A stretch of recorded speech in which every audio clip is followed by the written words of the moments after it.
사람이 앉아있어. 난닝굿 바람에. 나는 누가 만져서 저렇게 반짝반짝 하얘진 줄 알았는데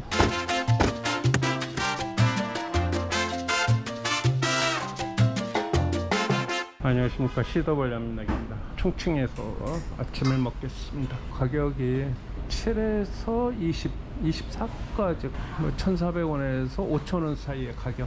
먹고 사는 문제가 걱정이 없고 저렴해야 인민들이 잘 사는데 우리나라는 정치를 잘 못하고 있는 것 같아. 뭐 그런 생각이 들어.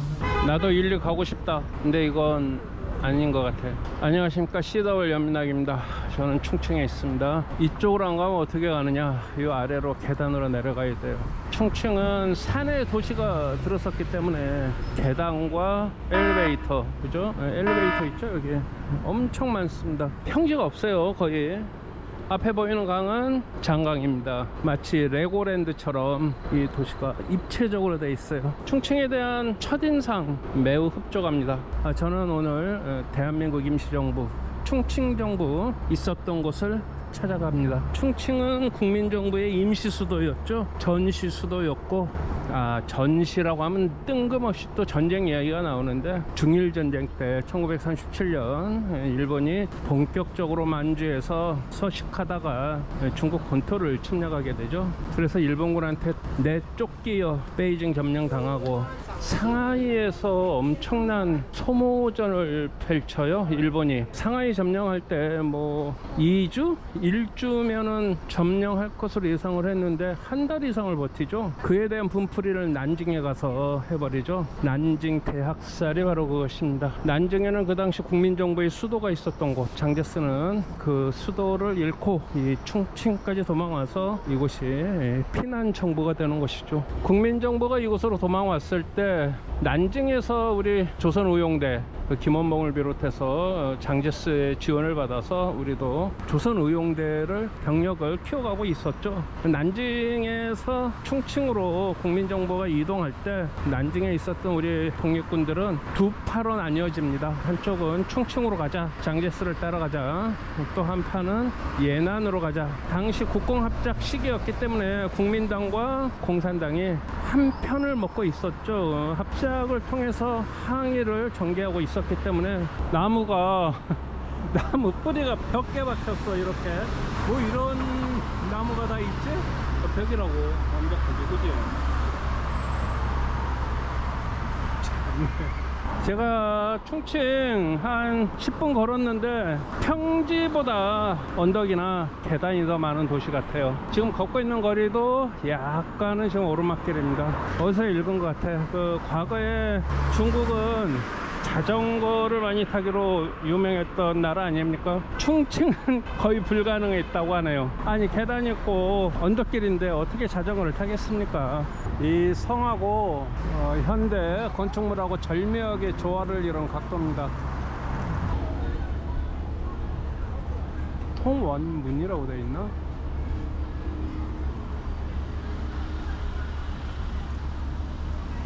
Mình đi thời gian cái món gì sao mà dám cái gì xấu sẽ đẩy ra đi, xấu sẽ đẩy ra đi. Đấy, sao? Không phục đi vào.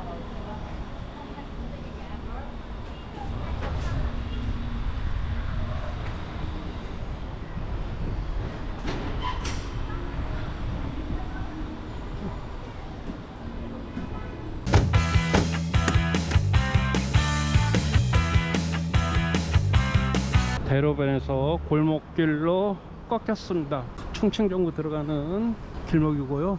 그 앞에 아주 오래돼 보이는 전봇대가 우뚝 솟아 있습니다. 충칭정부에 찾아왔습니다. 저거 맨 처음에 부정시림 국민한대라고 읽었어. 대한민국 림시정부 이렇게 되어 있습니다. 자, 방문해 보겠습니다. 이곳 근무하는 사람들은 중국인입니다. 자, 1호 건물, 1층은 원래 서무국 경희대 선전부 집무실, 2층은 선전부 문화부, 군무부장실로 사용되었던 곳이다. 전시실로 사용되고 있다고 합니다. 한번 들어가 보겠습니다. 역사 전시실. 이 청사는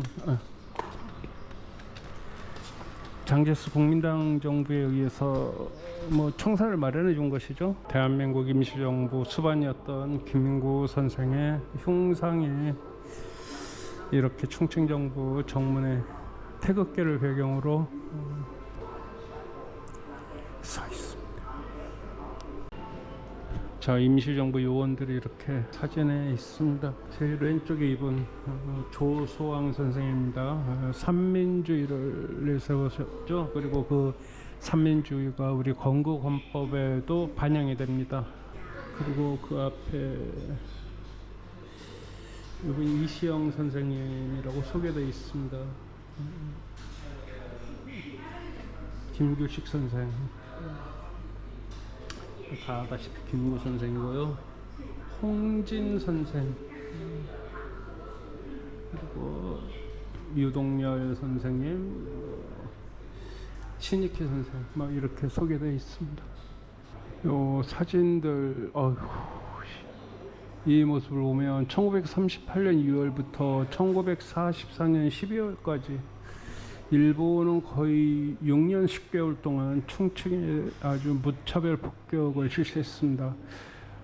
충칭은 산악과 양자강을 끼고 있어서 육로로 접근하기가 쉽지 않아요. 그래서 일본이 이 충칭을 함락하는 수단으로, 공격하는 수단으로서 폭격을 선택했던 것이죠. 자, 이거 하나 가져가겠습니다. 한국광복군 부사령관 김원봉 선생, 조선어연군을 창설했었죠. 난징에서 일지대장 이준식, 이범석, 그리고 김학규 선생. 1945년 조선반도 내에 진공작전을 벌이기 위해서 한국광복군 국내 진공대를 편성하였습니다. 하지만 국내 진공작전은 일본이 항복하는 바람에 이루어지지 못했죠. 옆에 있는 그 한국광복군 총사령부 이름은 다 생소합니다. 저한테는 솔직히 좀 반성을 많이 해야 될 것 같습니다. 유해준 선생, 뭐 이준식 선생을 비롯해서 여러분들이 계십니다. 1940년 9월 17일 중국 국민정부를 대표하여 한국광복군 총사령부 성립 전례식에서 축사라고 있는 충칭 위수사령관 류즈 장군이, 오른쪽에 있는 류즈, 제가 저 류즈를 그 화야이 전역에서 그렇게 욕해 됐었는데, 류즈 뭐 장태 장군, 뭐 도망 장군, 한때는 운장이었죠. 운, 한일 전쟁 때는 운으로 일본과 많이 싸워서 공을 세웠지만 국共내전 때는 완전히 민폐 장군이었죠. 민폐 장군. 저 류즈 장군의 우유부단함과 무능했기 때문에 화이아이 전역에서 참패를 했던 것 같습니다. 한국광복군 총사령관은 이청천, 지청천이라고 이렇게 얘기를 하죠. 1941년 9월 충칭에서 대한민국 임시정부 요인들의 기념사진인데, 조성환 선생이 여기 계시구나. 우리 조성환 선생, 저하고 같은 친척이죠. 김구 선생, 이시영 선생, 차지석 선생도 여기 계시고, 다 중국 의복을 입고 있죠. 이 당시 중국은 하여가 이때 도와준 게 장제스니까 대만에 대해서 그렇게 우호적인 관계를 가졌지. 외교부장 조수왕 선생의 사무실과 초소입니다. 이쪽은 사무실이고, 저 꼬마가 앉아서 방명록에 글을 쓰고 있습니다. 상하이 임시정부 청사도 가봤는데 거기에 비해서는 여기는 참 좋습니다. 중국 인민들이 몇 명씩 찾아오네요. 대한민국 임시정부 청사 복원 기념비가 있습니다. 1차는 1995년 8월 11일에 복원했고요. 2차는 2000년 9월 17일에 복원했습니다. 중국 정부는 이렇게 한국의 과거 독립운동을 했던 역사의 흔적을 이렇게 복원해주고 있습니다. 조선반도 인민은 중국 경내에서 초기 독립군 조직 조선의용대, 한국광복군 등 무장독립단체를 성립하고 중국 정부의 지원하에 군사 인재를 양성하여 항일 무장 투쟁을 적극적으로 전개하였다. 이렇게 소개되고 있습니다. 서로군정군 본부가 있었던 중국 지린성 유화현 삼원포 전경이 있고요. 그 밑에는 대한독립군단 본부가 있었던 역시 중국 지린성 유화현 대화사 전경입니다. 여긴 북로군정소 사관 양성소 사진이고요. 이 사진은 동북지역에서 알려갔던 참의부, 육군주만 참의부죠. 여기서 이렇게 보니까 한국보다도 이 무장투쟁에 관한 사진과 전시물들은 충칭에 더 많이 있네요. 더구나 이 조선의용대는 좌익 계열이라 우리 한국에서는 거의 남한에서는 다루지를 않고 있죠. 조선의용대 화북지대 1938년 10월 10일 우한 항커우에서 조선의용대가 성립하였다. 당시 중국 국민정부 군사위원회 정치부 부부장이었던 저원라이는 성립 전례식에 참여하여 핍박 동방민족과 해방투쟁이라는 제목으로 연설을 했다. 1938년에서 1940년 기간 조선의용대는 중국 경내에 6개 정부 13개 지역을 전전하며 우한회전, 쿤룽관 쟁탈전, 중타오산 반소탕전 등에 참여하였다.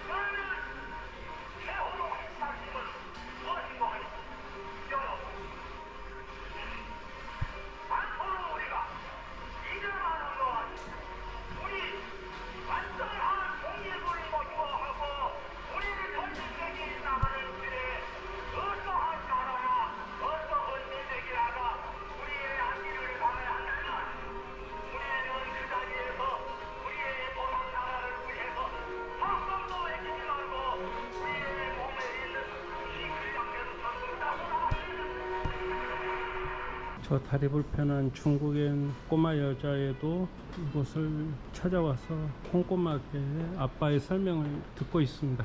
차리석 선생의 집무실이라고 있고 최동호 집무실, 제일 끝방은 윤기섭 집무실. 이렇게 깨끗하게 복원을 해놨어. 중경 대한민국 임시정부 청사구지. 이곳은 대한민국 임시정부가 1945년 1월부터 11월까지 사용한 마지막 청사이다. 1919년 4월 13일 중국 상해에서 수립된 대한민국 임시정부는 1932년 4월 29일 윤봉길 의사의 상해 홍구공원에 의거를 계기로 일본군의 압박이 심해지자 이를 피해서 항주, 가흥, 진강, 장사, 광주, 유주, 기강 등지를 거쳐 1940년 중경에 도착하였다. 중경 임시정부는 양류가, 석판가, 오사야항 등으로 옮겨 다니다 마지막으로 이곳 유중구 칠성강 연화지 38호에 정착하였다. 이 연화지 청사에서 임시정부는 광복을 맞이하였다. 이 청사는 대한민국 독립기념관과 중경시 협의하에 1995년 8월 11일 복원하였고 2000년 9월 17일 한국광복군 창설 60주년을 맞아 훼손된 부분을 보수하고 전시를 확장해 역사의 길이 남을 유적지로 단장하였다. 1995년이면 김영삼 정부 때이고 2000년이면 김대중 정부 때입니다. 그래도 그 과거 삼김이라 불렸던 이 정치인들이 중국과 협의를 해서 대한민국 역사를 해외에서 중국에서 지원한 이곳을 이렇게 보수하고 단장한 것 같습니다. 충칭 임시정부 기념관 안에 있는 대한민국 상품 홍보관 같습니다. 이 각도의 물건들을 이렇게 소개해 놨어요. 축청남도는 인삼이 그려져 있고 금산에 인삼이 유명하니까 그러겠죠. 전라남도 이건 뭐죠? 귤 같은데? 귤이 나나? 경기도는 삼성현대차 로고가 있습니다. 제주도는 도라로방이 있고 강원도는 평창올림픽, 서울은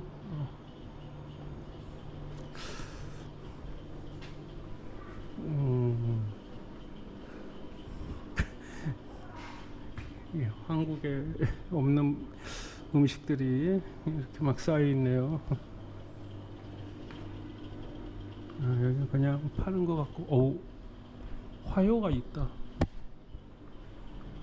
158위안. 와, 화요 41도가 199위안. 화요 53도도 있대. 299위안. 거의 6만원 하네요. 잎새주가 들어와 있네. 잎새주. 이건 호남 보해. 이거 수박 뭐냐? 이거 수박주?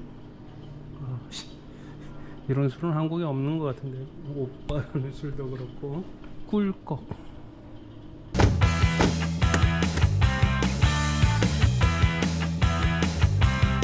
산악 지역에 이런 평평한 땅이 있다니. 원래 평평한 게 아니라 이걸 평평하게 만든 것 같다.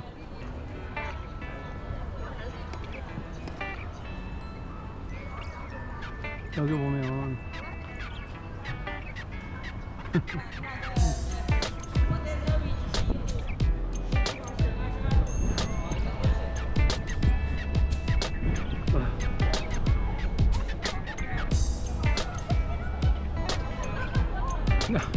나는 왜 이 빌딩은 이렇게 낮지라고 생각했지.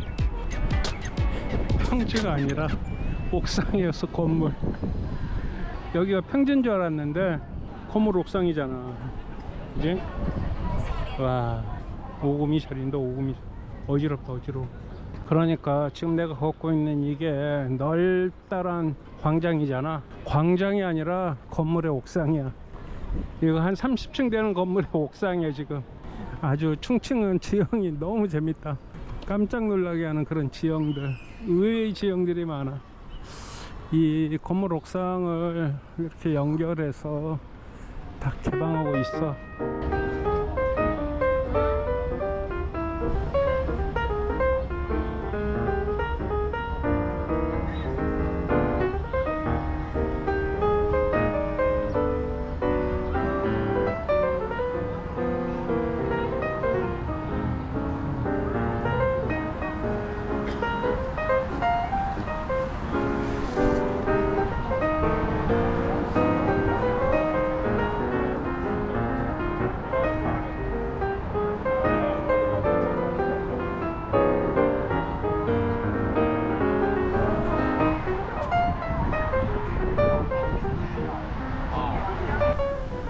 홍해동 뭐 절벽했자니까